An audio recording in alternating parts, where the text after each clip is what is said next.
another episode of the Packs What She Said podcast. I'm one of your co-hosts, Maggie Loney, joined as always by Perri Goldstein, and has literally everybody guessed in the comments. There were no surprises. We could not keep this a secret. Everybody figured it out. Joined by Tom Grossi this week. Tom, it's been so long. Thank you so much. Yeah, it's been so long. Now we got the graphics. We got this border that's going on. We got music. We're moving on up in the world. I like it. We don't have a fan of the year budget, but we're getting there. So. It's all right. The NFL didn't either, so it's fine. It's fine. We have like about it. Fancier. Yeah, just her. Yeah, we're upgrading. It's a new team, new season, new intro. We just got rock. That's it. Tom, it has been so long that we haven't even gotten to like formally, like quote unquote in person because we're all digital. Congratulate you on Fan of the Year, but that's so cool. And it happened so many months ago now that it's like old news. I appreciate it. No, yeah, it's still now the whole like year and a half or just like the past year has just been a whirlwind. Like it's just been insanity like ever since last June, and it just hasn't stopped. And I thought that this summer would be like a nice reprieve. It was not. It's been busier than ever, but it's been like such good busy and just like different things that I've never done before. So yeah, it's been a wild ride. I have two comments for that. One is you do that to yourself. 100%. Can't relate. As a friend, like 100%. You choose to do that. And two is like that's what life should be, you know, like new experiences, go on the journey. You never know what you're going to do. And I love that you take us all with you, you know, like you get to do all this stuff and you also share it with, I don't know, the hundreds of thousands of people that follow you, which is sick because it's so fun to go with you. Yeah. I mean, it's really like 30 and 30 was just such I'm still like feeling the effects, thankfully not my back anymore, but like still feeling the effects of 30 and 30 because that's what like the Fan of the Year thing, that was the Super Bowl, that was the Combine, like that was all of that stuff just happened within that year post 30 and 30. And so it's just been wild because like that was just an insane risk of something that I never thought I would do ever, of just like, yeah, I'm going to spend a bunch of money to go to all the NFL stadiums and raise money for charity. And it turned into the insanity that it was. So yeah, it's been crazy. It's just been getting used to the new crazy. Yeah, so that's one of the things that I wanted to ask you too. Like, obviously, Fan of the Year is such an incredible honor that was well deserved. 30 for 30 was incredible. But what's it like? You know, you have 656,000 followers on YouTube. So that is climbing, you know, over 300 million views. You've been on YouTube since 2015. Now, of course, raising over $1 million for charity. And your tagline, of course, being that you don't have to be a Packer fan, but it sure does help. Like, how does it feel to have broken out of the Packer sphere into just like the NFL sphere of being recognized by not just, you know, people in Green Bay? Yeah, it's pretty crazy because like 2018, like this, that's a thing too. These past 3 years have been really crazy, like as a whole, the past year in general. But I have been unsuccessful longer than this has been successful, right? I mean, because this is my 9th year doing this now. It'll be 10 years next year. So nearly almost a third of my life literally has been dedicated to this, which I love. But in 2018, the reason that date like really stands out to me is because that's when Aaron Rodgers got hurt, right? Or was that 2017? 2017. Both. Yeah. Both. Yeah, it was both. 2017 got hurt, 2018 stayed in, but yeah. So collarbone and then that. So it was the Packers like weren't really that good. And it was a matter of, I had already done some NFC North stuff just to really just give me more information on teams that we play twice a year. And was like, okay, cool. Like I could have these informed conversations. I'm talking to these new fans every single week of the opposing team that we're going to play. So I've been learning more about the NFL for like 3 years at that point, just from every fan base's perspective. And then it was like the reaction videos. I just had a lot of fun being like, okay, I want to be accurate. Like, what is it like to be a Panthers fan? Turns out sad. But like, I wanted to kind of like get in the mindset of that. And then like Panthers fans would be like, hey, we don't get a ton of coverage unless it's usually a really negative one. So like, I appreciate you getting it right. So like those videos take like hours and hours of research just for like the season reaction stuff. And that's kind of how like I broke into all these other fan bases. And I was like, listen, you know, my stuff might not be the most high tech or anything like that, but it's going to be accurate, right? It's going to be quick and it's going to be accurate. So I really try hard on that. And then for it to finally be recognized during 30 and 30 because I was like, I don't know if there's gonna be people who even come out to these fan events. And then we had over 300 people at some of these fan events, and I was like, oh. So that was wild because usually I'm just talking to myself or a camera. It's just funny and relatable. Like it's Yeah. just that's what it is, and I think that's why you draw so many people in, because it's accurate, right? It's like Sure. it's perfectly accurate and on like cue with what's actually like happening in the NFL. Like it's very on the pulse, but it's so relatable. It's almost impossible to get like mad at. Yeah, I So you're mean, like, what are you gonna get mad at? It's like, so like I love the Packers, right? So like I know everything that I know about the Packers because I love this team, I love this sport. So I'm like, if I put like this much passion and enthusiasm into like the other fan bases as well, and just be like, hey, there's someone out there that loves the Arizona Cardinals just as much, if not more, than I love the Green Bay Packers, and that's crazy. And like I love talking to those people and hearing their story about, you know, either it's inherited or like they were spiting somebody or they were following in their footsteps, you know, etc. I like talking to people, and I think just meeting all of the people that I've met just in the past year alone, and just all these fans, and now internationally, it's just so cool, man, to like bring all these people together who didn't know each other beforehand. They have that commonality now, and I mean, the international stadium tour, people were leaving and they were like, hey, this person lives a block away from me, and we're gonna watch NFL games together now. Because like That's it's still awesome. super niche because you had like all these people coming out and they didn't know, you know, and now they made Yeah. friends. I mean, it was awesome coming to the New York one. I mean, naturally, it was like easy for me, and like Yeah. we knew, you know, we knew New York has a lot of Packers fans, but like you happened to do it during that like really crazy like bad weather that we had. Canada was on fire. Yeah. Yeah, like Yep. the fires were making it like horrible weather in New York. Like you like probably shouldn't have been outside Nope. and like breathing. And we still had what, like maybe 100 people in Bryant Park. Yeah, and it was Something like really that. diverse too. There was Yeah. a ton of different fans in New York City, which makes sense. I mean, there's so many Yeah, people in New fair. York City, but yeah. But it was awesome. It was just like awesome to see, and like it was funny because no, I was gonna say, if you've ever been in Bryant Park like post work, there's just like it's just like a spot, you know, people Yeah. go, they chill, whatever. So there's lots of like normal people, and then all of a sudden you just see like flocks of people in like NFL gear, like infiltrating, and we're all like, we know why you're here. It was great because like that is what stood out like during the international tour too.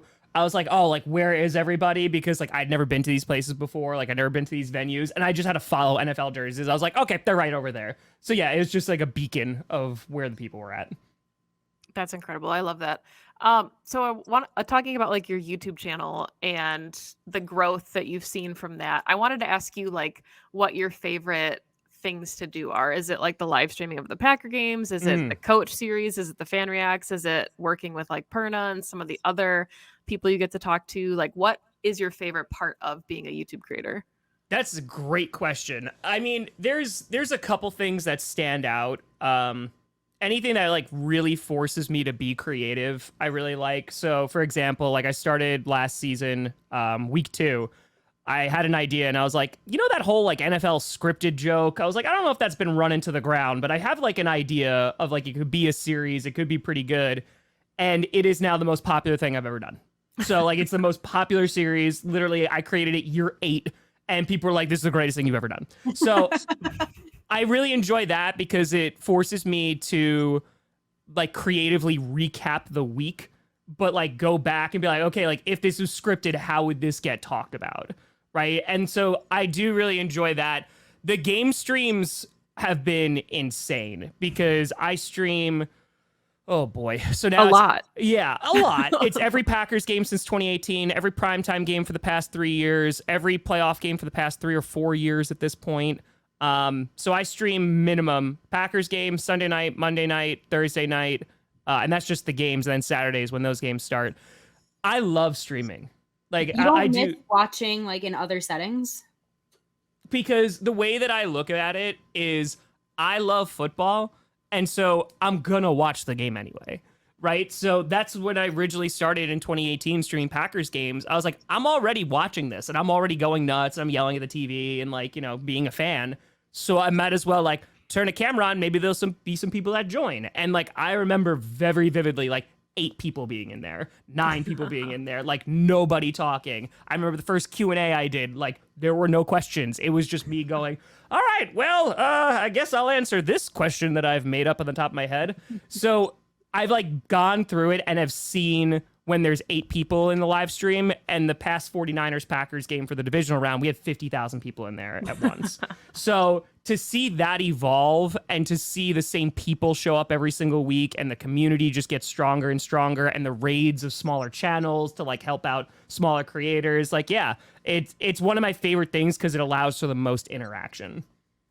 Yeah, I mean, like, I guess in a weird way, it's like being at the bar with strangers where you become like, I watched the Bucks championship with a couple friends at a bar a block from my house, and we just sat there like high-fiving strangers, and it was so fun because you all have like a collective interest. So to be able to bring that experience for people who maybe live alone, you know, or don't have a community near them, you know, Packers Or live in fans Germany, like it's Wyoming. 2 o'clock in the morning. Right. You know? Yeah, like Yeah. that's a very cool atmosphere that you provide for them.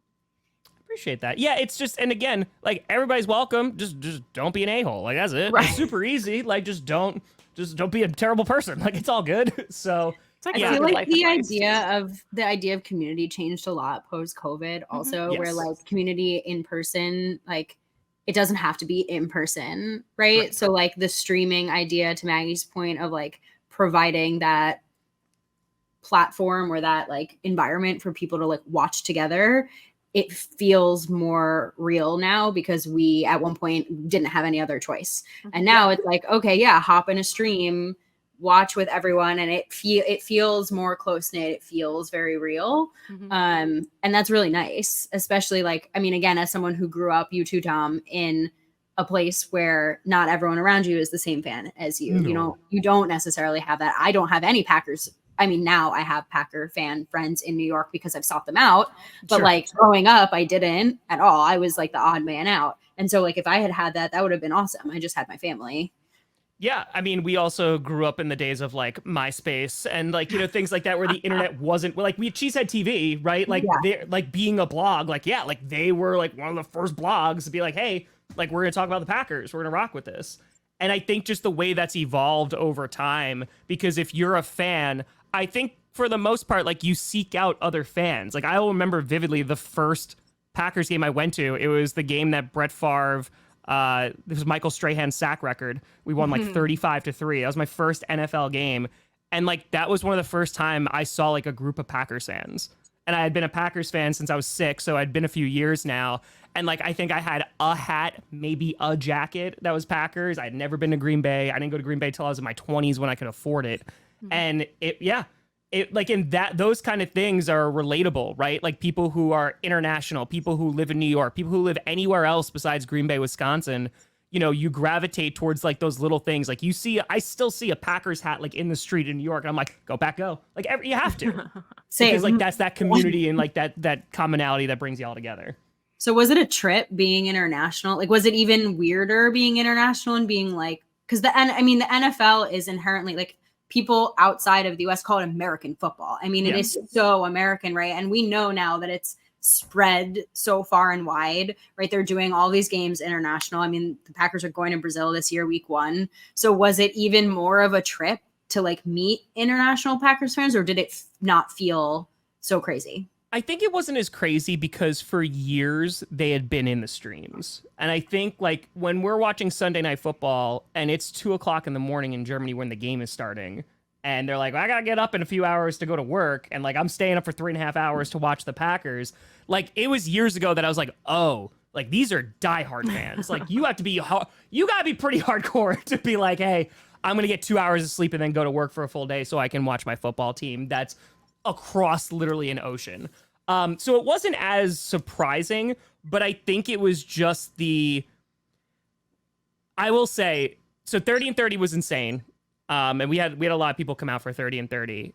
In Germany, like that was probably one of the first times where I was like, is this like what famous people go through? And it's weird for like me to talk about because like I'm just not that person. But for like me to go there and like the thank yous for coming of like, I can't tell you how appreciative people were of like, this is my connection to the Packers, right? So the fact that you flew to Munich or Frankfurt and like you're here like bringing all of us together, like that was such a surreal, like I have goosebumps talking about it. Like that was such a surreal, like humbling experience of like, damn, I'm talking to people who may never ever go to Lambeau Field. Like they may never get that opportunity to do so. I met plenty of fans who never had a jersey before, right? Because it's too expensive to ship over. So it kind of, one, humbles you a lot, but two, it's that relatability that while I wasn't an ocean away, I was over 1,000 miles away from Lambeau. It took 2 decades for me to get there. And so it was kind of like that, like, I understand. Like, I understand you. Like, I wish all the Packers games were on TV. They're not.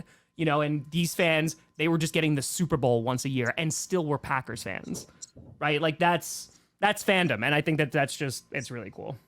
Yeah, that's one of the things I wanted to ask you too. And I know it's hard to commit to going to games that aren't the preseason because obviously you are a streamer and people rely on you. So if you're streaming every game, you can't really be there in person. But I have had the privilege of talking to Packers Brazil a ton, and those are some diehards. So knowing that the Packer game is week 1 in Brazil against the Eagles, you ended your tour in Brazil. Like, what was that experience like? What are those fans like? Because I know, you know, for years they had begged the NFL, like, send us the Packers. We will show you what fandom looks like. And it, by all accounts, I just can't wait for them to get there. I've been telling people like they have no idea how much of a home game this is going to be for the Packers. Like, wow. And it's going to get crazy. Like it is. The crowds are going to be insane. They are beyond excited. And I wanted to go to Brazil for a number of reasons because I could have just done the Europe part, right? And been like, okay, like let's go to London, let's go to Germany, and then maybe I'll stop in Madrid or something. But I was like, that's not encompassing of everybody, right? So like, no, we're going to Mexico and then we're going to Brazil. And like, I've never been to Brazil before. I've never been to Germany before. Never been to Spain before. Never been to London before. So like all these places were brand new for me. And to go to Brazil, a place that I never thought I'd have the opportunity to go, and to immediately be like, hey, you can wear the color green. And I knew this because you could just talk to anybody from Sao Paulo, right? And be like, this is dumb. To really see the commitment from fans there and to see how, you know, before this point, the NFL like didn't really do a whole lot for Brazil, and like the NFL and just the accessibility was really, really difficult. It's gotten so much better, especially abroad, but it is going to be crazy there. I'm so excited that the week 1 game is in Brazil, and like those fans, it is when you land in the airport in Sao Paulo, there is a big like electronic bulletin board that is for a credit card. And it had like the NFL logo on it, and it had like the Packers and the Eagles on it. And I was like, oh, I wonder like what this is. And it wasn't until later that they literally have an offering that you could go get a credit card just so you can get into the pre-sale to try and get tickets to this one game in Brazil. Wow. Like that's how much of a hot ticket it is. And it's gonna be nuts because the people who are going to like get there, they're just gonna scream their heart out. And I can't wait for the world to see it. That just like makes me so happy. I just like it just like warms my heart. Not even like Packers, just the NFL means so much to us and to Americans, and like it's so huge here. I mean, yes, we have baseball, we have the NBA, we have people love all that, but like there really is truly nothing like the NFL in the US. And it doesn't surprise me that it's spread worldwide, but I do think it's taken some time. And I'm really glad that the NFL is capitalizing on it. Like they're seeing that the market is there. There's people internationally that love this sport. And while it's maybe not played internationally, like soccer, right, or even baseball, for instance, is like there's still a way to spread the love and the joy that the NFL brings to other countries. And it's hard, right? Like logistically, this is difficult. And it messes with the schedule. It potentially messes with players, like, but it's worth it. Like, it's just, it's worth it. It's, I mean, we keep going back to this word, but like it's community building. Like it's really bringing people together.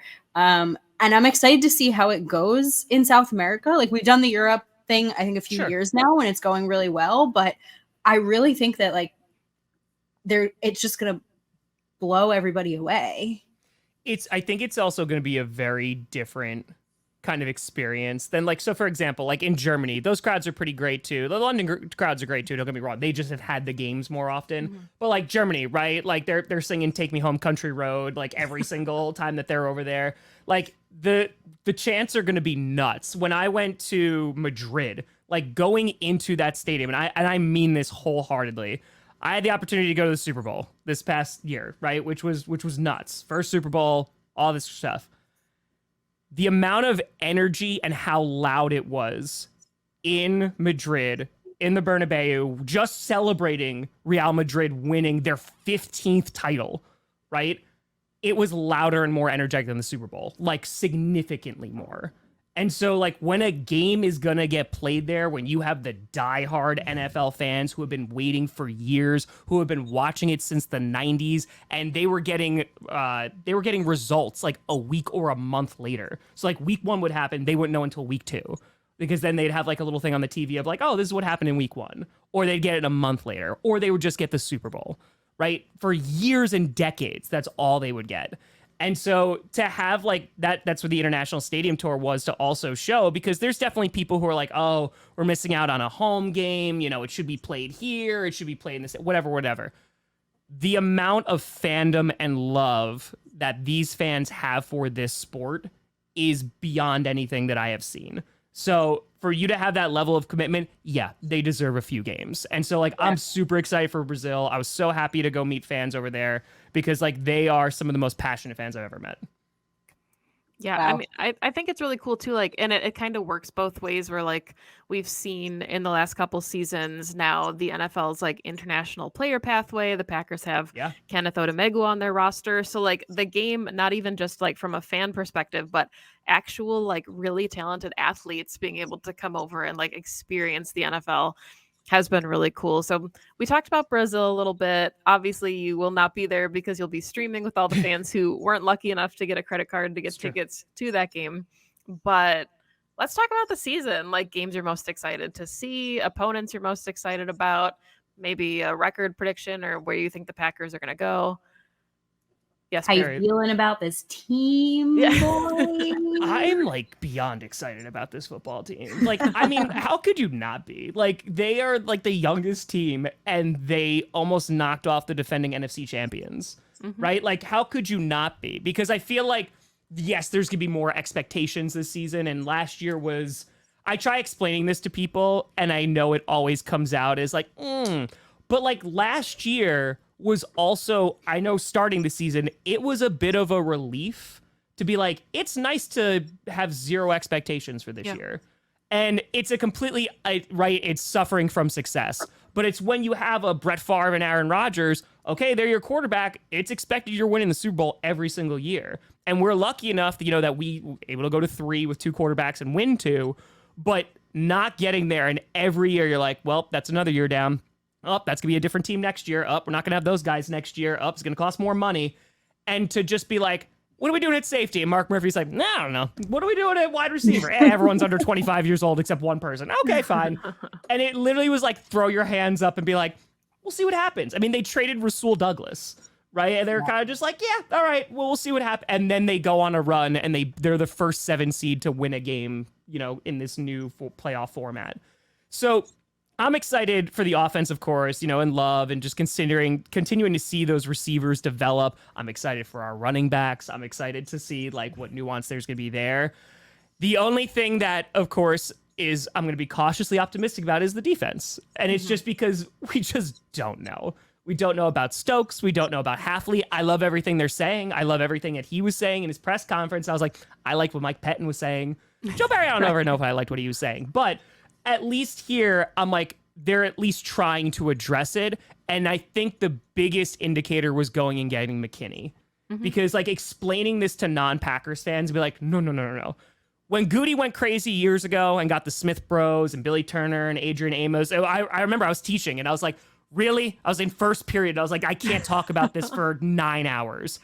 And this is like historic for the Packers. For them to go out and win a bidding war and get McKinney and address that spot and then address it in the draft again, this is not a, hey, we need to win now, but that is definitely where it's going. And like, I don't think there's going to be anybody really surprised if the Packers wind up going all the way this year, because I think like that's the kind of level of what we're talking about. If that defense can be a top 15 defense and the offense can stay at where they were and or maybe a little bit better, we're rocking. So Well, I think what's really cool about that too is like, Aaron Rodgers had always said like people come to Green Bay to play with me, and he was largely right. Like playing with Aaron Rodgers, there's an appeal. There's a reason that free agents tried to go to the Jets to play with him. Like wherever he goes, he's going to draw a crowd. So to hear guys like just straight up say, yeah, I came to the Packers because I wanted to play with Jordan Love. I think they have a young roster. I really like Matt LaFleur. Like it's really cool to see that, because I think that's what a lot of fans were so concerned about was like, oh my God, Aaron Rodgers is gone. What's this kind of chapter going to look like? Mark joked that, hey, if we want to sell some season tickets, like, what's it going to look like? Are people going to just like get off of the wait list? If this team's bad for a couple of years, and then, that whole 6 weeks where we weren't sure was a lot of suffering on our part. And then now all of a sudden there's all this energy again around being a Packers fan. So I think it's been cool to see from a league perspective too, that like Packers fans are always going to like ride or die with the team and be high on them. But to hear free agents and, everyone else like, oh yeah, I think they're going to be really good. It's like, oh, okay, like this, here we are again. It also just heightens because like now there's this talk about like CJ Stroud and Jordan Love, right? And just like now there's like comparisons being made between the two. And CJ Stroud's awesome. I think he's a great quarterback. I think that someone asked me this recently and they were like, why is there such like a negativity surrounding Jordan Love when like things first came out? Or maybe why is he not talked about in the same echelon as CJ Stroud? And I was like, well, that's easy. I mean, you had a good chunk of the league that was anticipating and hoping that he was awful, right? I mean, you have our entire division that was like, Packers can't do it again. A whole bunch of the NFC, Packers can't do it again, because then it's just like a wealth of riches to get 3 good quarterbacks in a row. And I think for him to have the week 1, which put the entire Bears fan base and franchise into a tailspin, and I'm not like it did. Like there were some existential crises that were going on after that. But for them to do poorly and everybody jumping on that and listen, the Packers were a bad football team at times last year. Like they were a bad football team. Like when they were playing like the Broncos, they were not that good. When there Raiders game, there were some rough games in there. And I wrote about it. I was like, yeah, the Packers aren't good, but we don't know yet. Like this is this is Jordan Love's 4th game. Let's be honest. Like let's be serious now. Yeah. Well, I think a few things there, Tom, that you hit on is one, like the comparison with CJ, I get because it was like they simply just both had their breakout seasons in the same season. Like that's really it, right? Otherwise, there isn't really a comparison there for me. Like CJ was a rookie and had an amazing rookie season and good for CJ, right? Like amazing. I love CJ Stroud. I think the Texans are going to be awesome. And I get the comparisons between the two teams, right? Because they're the AFC's kind of like young up and comer team with their young quarterback, right? Second year, etc. But Jordan's story and the Packers story could not be more different from the Texans story. Jordan had years behind a Hall of Fame quarterback. He was a developmental prospect who didn't play for 3 seasons. Like they are not apt comparisons, like by any stretch of the imagination. So again, same breakout seasons. They're going to play each other this season. I think like the two are going to be linked in that way for a long time now, especially they were both the 7th seed. They both went out and had really good playoff games.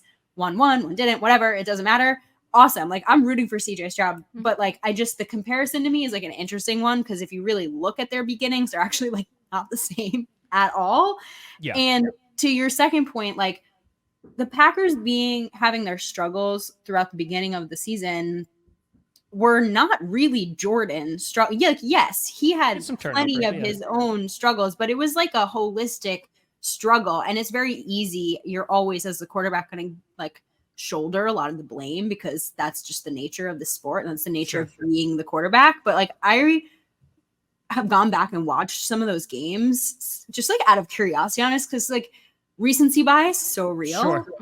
And it wasn't really him. Like a lot of it was like, where are your receivers, man? They're not in the right place. And like your offensive line is Swiss cheese and there's no run game, right? No. So again, Jordan is, and this is something he's going to deal with for his entire career.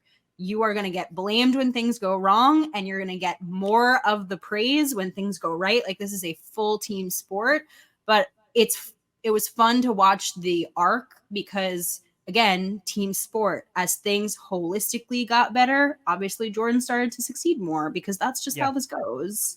Yeah, receivers developed a little bit more. They had more of a bond. That you had the offensive line, which got significantly better. And I mean, but so you remember week 3, right? So that's the Saints game where they come back and they beat the Saints. So it's this awesome comeback. Yes, they blew it against the Falcons the week prior.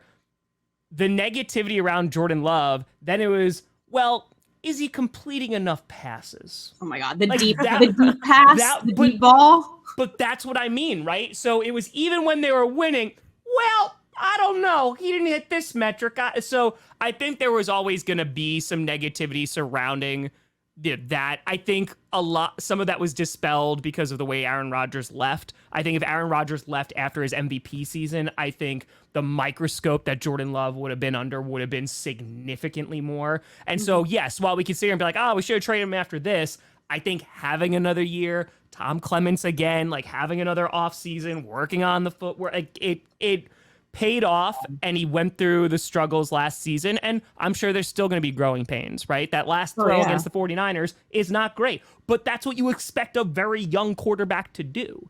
And so I could not be more excited. I think they're getting around 10 or 11 wins, and then they make it into the postseason. Watch out. They're everybody's dark horse this year. Like, not even dark. They're everybody's like kind of like watch out pick. If you guys listen to Mina Kimes, she's had I think she's had Ryan Clark and Kyle Brandt on to do like Power Hour recently on her show. And she's basically asking her guests to like power rank the teams going into the season.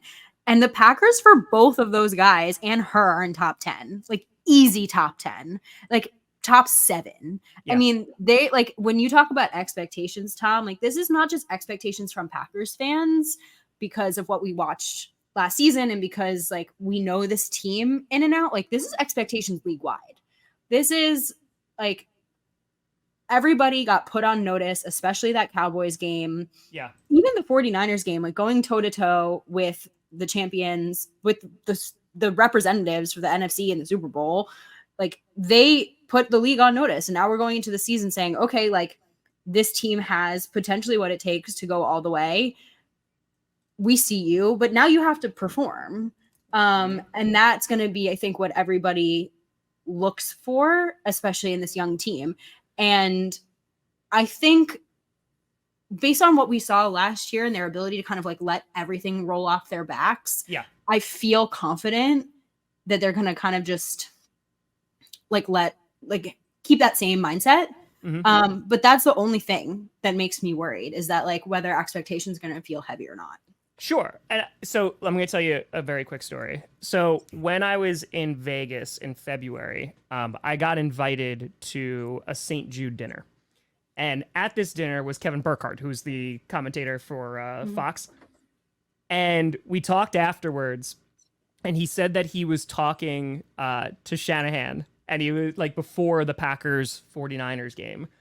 And you know, it was the 7 seed. They just beat the Cowboys, what have you. And they're kind of just like talking. A lot of it's like coach speak, whatever.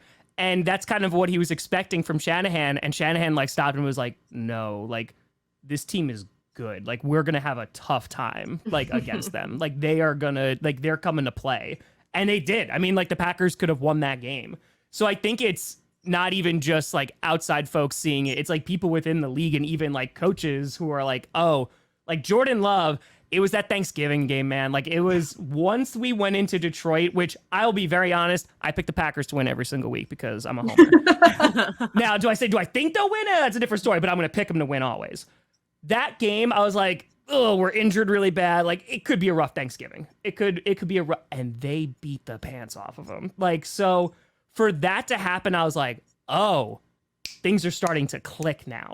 And you saw just like everybody get more confident. And you had, what was that the game when LaFleur was like, oh, maybe we should change this first play to Jordan. Jordan's like, no, like we're going out there and we're doing that. I forget which game that was for. I think that was Detroit. Yeah, I think it was Detroit too. So like that, just that confidence as well as like a young QB with a young team. They're gelling together. There was the story with Aaron Rodgers. It was Romeo Dobbs. They're like, oh, they're not going out to the clubs together. Is there problems in the locker room? And I'm like, no, this is dumb. Like one's a 22-year-old and the other one's nearly 40. So like you don't have that now, right? Like Aaron Jones, and why we love Aaron Jones, like the amount of people and players that stood up for Jordan Love last year, even when there were struggles, like that's what you want to see. That's the bonding. Perri, you mentioned things like rolling off your back. Yeah, and like heading into this year, there's going to be like a new level of confidence with that team because it's like, oh no, we know we can win now. Let's go do it. I like want that swag. Like I just feel like there's something about that. I'm like, good. Yeah. Have that swag. You've earned it. Mm-hmm. Don't get too crazy with it. Sure. Like stay humble, but like you've earned it. And also like I think there for a long time with some old Aaron Rodgers teams, there was like not enough fear.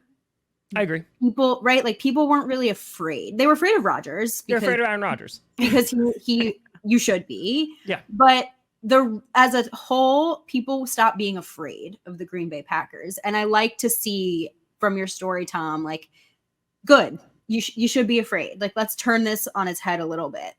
Like the Packers in my lifetime, literally for 30, like they're a finesse team, and there's nothing wrong with that, right? And it's kind of like, oh, but there have been times where they are not a finesse team, and those teams are usually pretty good. Like when their defenses are really good. Like you go back to the Seattle game, right? The defense played lights out in that game. You look at the run to the Super Bowl and their opportunistic turnovers all the time. Charles, like these are the kind of things that like build championships. And I'm not saying the Packers are going to go out there and be immediately successful because their defense, it's a brand new scheme. It's a brand new coach. It's brand new people. Like there's going to be an acclimation period, right? I remember when in 2018, when it was like, oh, week 1, we got a defense. Like I remember we got it. And then, yeah, for a little bit we had a defense and then not so much anymore. So my expectations are tempered for the defense.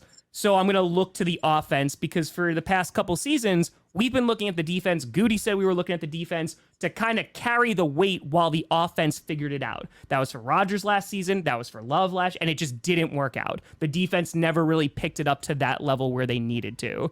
And so if they can be effective and gel just like the offense did last year and become a top 15 team, please, and just stopping the run at least, you know, this is a different team than you had last year, and I think it's a better one. And I think what's so funny too is like the narrative has shifted so much just from our own perspectives as people that talk about the Packers and talk about football so much. Like midway through last season, guys like Jair were getting really irritated in the locker room because it was like, hey, defense, like, are you tired of like pulling the weight for the offense? And they'd be like, no, these are big boys. Like they're grown men. The offense is, they get paid too. Like they're going to go out there and do their job. But what I was just saying is like, it's so funny to see the dynamic shift where the beginning of last season, we were like, all right, defense, like you're gonna have to carry it for the offense. And we're not used to that as Packer fans because it's always been Aaron Rodgers and the offense carrying the defense. And now already, like within half a season, we're like, all right, offense, you're in your second year now. You guys are, you're gonna have to pull some weight for this brand new defensive scheme. Like it's just always how crazy is that? Though? How crazy is that? That's called trauma and experience. That's what that is. Like, no, I can't rely on you. I can't, because every time I do, you break my heart. So even in that Cowboys game, like near the end, and I was like, okay, they're scoring now. Can we stop? Can we stop now? Okay. Can we, oh, we pulled Jordan Love. Okay, we're putting him back. Okay, all right. Just wanted to make sure. So yes, I think that those concerns are very valid. And we just don't know, right? Like Hafley like has all the experience, like plays an NFL type of defense, like has kept an ear out for the NFL the entire time. And that's all well and good. It's just, we got to see what the team looks like. Well, it's like execute. It's just right now it's all theoretical. Like Exactly. I keep saying like with the defense, it's like, yeah, I like it in theory, but I can't judge a single thing. I'm not gonna know if I like it until it's like week 4. Like I don't know. It sounds great. But they've hurt me too many times for me to trust anything in preseason. And I think like what's so funny too about all of this is like, I'm not like trying to call anyone casual or say like, oh, we all got to watch more film, but like it might not visually look that different from what we're used to seeing, right? Like schematically, like maybe there'll be like some drops in coverage or, you know, some creative blitzes that we haven't like historically seen. But if base right now in the NFL is like nickel and, you know, he gets out there and, you know, like Keyshawn Nixon is your starting nickel on like, Yep. you know, week 1, play 1, and everyone's like, this is the same. Like, we're not going to know. We're just not going to know. Like, Yeah. it might not visually look that different. I think it's going to be like Perri and I talk about this a lot is, you know, like you might have a big nickel package and a little nickel package, and you might have like different players that rotate in at dime. Like sometimes it could be Javon Bullard, sometimes it could be Evan Williams. Like, Sure. I think that's where the creativity is going to come in. But as far as like the base defense, I don't think we're just going to be like, ah, yes, now I see the change. Radically different, of course. Surprisingly, Maggie and I talk about all of the cornerback packages. Yeah, A lot. as you It should. happened. Well, and again, like that, but that's what I love to see too, because last year, and like, listen, Valentine played great. Like the Ballantines of the world, the Keyshawn Nixons of the world. I was like, yeah, the Rudy Fords, like in the state, like, yeah. But like, we are running like a ragtag group back there that we just said, all right, hopefully you can go play football. And I think just to have a veteran, like even having McKinney there as a veteran, and he's young. And he's so good. Like you don't like safeties are very undervalued in the NFL. They've always been undervalued, but like to get McKinney, who is legit like in the prime of his career, still super duper young, and can literally change that backfield just by being there. I mean, again, it's just the team should not be worse than they were last year, and they almost knocked off the reigning NFC champions. Yeah. Okay. Two like quick hitter questions before we let you go. Rookie you're most excited about and matchup you're most excited about. I like this. Ooh.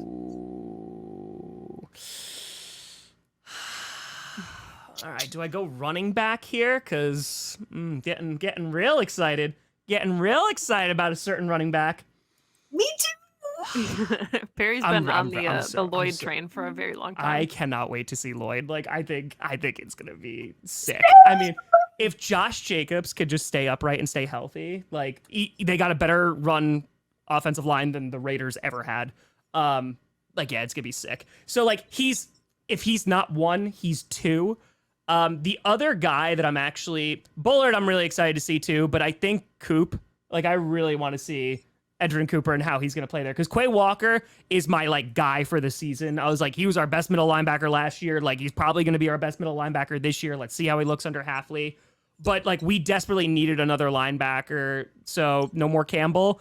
I think for them to take a swing on Cooper and the way that he tackles, man, if he could make a difference in the run defense, I'd be so happy. I'd be so happy. So that's 1. And then Lloyd is very, very close too, if not 1. And then matchup, because we were talking about it, you can tell how much I want to talk about it. It's the Texans. I'm so upset that that's not a primetime game. Yeah. The whole AFC South, too, like Anthony Richardson, like that mobile QBs, like let's see how we're going to do against that, right? Going up against Trevor Lawrence, like that's going to be interesting.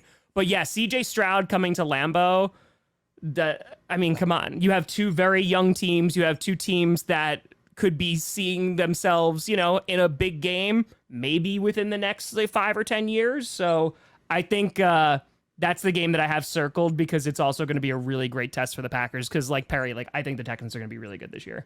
Yeah. Yeah. I mean, Maggie and I we've been talking about the Texans matchup for a while, ever since the schedule came out. I mean, we already touched on it naturally, right? It's just like, they're kind of like, they came out of this season as like the young studs last year, and now they're going head to head. The NFL's scripted. And it's going to be really, really fun to watch. My bet is it gets flexed out to a better slot. I mean, it's 1 p.m. Eastern. Like, what are we doing out here? It has to, right? I mean, if their records are good, because what week is that? That's a little bit later, right? It's Like middle end of 9? October. Okay. Yeah, I hope it does. It deserves to. If there's a game that, like, if they're both having good records, I wouldn't be surprised. But yeah, that needs to not be a noon game. That needs to be even a 4:25. Give me an America's Game of the Week. I'll take that too. That's fine. All right, Tom, we appreciate you so much. Appreciate you guys. I'm sure that everybody that follows our show knows who you are and follows your work already at Tom Grossi Comedy on YouTube and on Twitter. But if there's anything that you want to plug coming down the pike that you want to talk about, just your channel in general, anything you're excited about, please, the floor is yours. Yeah, I'm going to Buffalo next Saturday. There's a Mafia Con thing, and it's all the net proceeds are going to charity. So I'm gonna be there for like 3 hours signing stuff. So if you want to be there, it's all for charity. So that's cool. So plug that, and then yeah, I do videos like every day, so you could find me or not. You don't have to. It's fine. Tom, thank you again so much. Appreciate The you both. chaotic good that you bring into this world, like there is so many sad things and negative things and negativity, and especially, I mean, on the internet, on social media, in the football sphere, people are just not always nice to each other. So the No. fact that you have, your platform and your voice and your mission and raising over $1 million for charity, like you are who we aspire to be, and I just can't thank you enough for joining us and for being our friend and for being such a Appreciate y'all. wonderful person, because the world needs more Tom Grossis. Listen, Seconded. it feels good to do good.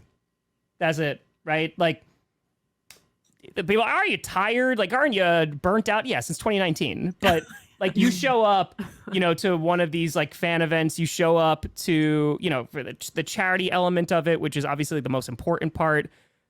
Helping people is a good thing, and you don't need to have 650,000 subscribers to do so. So chaotic good, baby. Just do nice things, just to be a kind person. That's it. Love that. Tom, we will have to have you back eventually. I know your schedule's a little busy. You're kind of a busy guy. Got a lot of streaming and commitments to do the rest of the season. But thank you, as always, for listening to the Pax What She Said podcast. You can find the podcast on Twitter at PWSS Podcast, on YouTube at Pax What She Said, Perri on Twitter at Perri_Goldstein, me on Twitter at Maggie J. Loney. We'll be back next week with the topic. We don't know what it is yet, but we'll be back. As always, make sure you check out Tom at Tom Grossi Comedy. And the season's almost here, so enjoy it, and we'll see you soon. Go Pack Go. Go back. Go Pack Go.